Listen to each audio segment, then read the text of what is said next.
வரைபடத்தை எடுத்துட்டு வாயா சீக்கிரம்னு அதிகாரி கேட்க என்றப்பா இன்ஜினியர்கிட்ட வந்து வரைபடத்தை வாங்கியாந்து கொடுத்தாரு. மழைநீர் சேகரிக்க எல்லாம் வரைபடத்துல உள்ள மாதிரி செஞ்சிருக்கியான்னு அதிகாரி கேட்க நாளைக்கு வருவேன் பாக்கன்னாரு. என்றப்பா திக்கு முக்குன்னு முடிச்சாரு பாருங்க. ஒண்ணு கீழே இருந்த பைப் எடுத்து நட்டு வச்சுட்டாரு.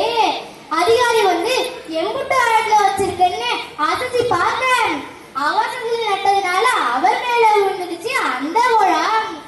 ஆகட்டும் பாப்போம் அப்புறம் வரேன்ட்டு சொன்னாரு. என்றப்பா அசடு வழியே அடுத்த முறை வரும்போது எல்லாத்தையும் முடிச்சிடுறேன்னாரு. மாற்றம் வரும், ஏற்றம் வரும் மக்களோட மனசுல. மாற்றம் வரும், ஏற்றம் வரும் மக்களோட மனசுல. மழைநீர் சேகரிக்க, மழைநீர் சேகரிக்க. மாற்றம் வரும், ஏற்றம் வரும் மக்கள். மழைநீர் சேகரிக்க, மழைநீர் சேகரிக்க.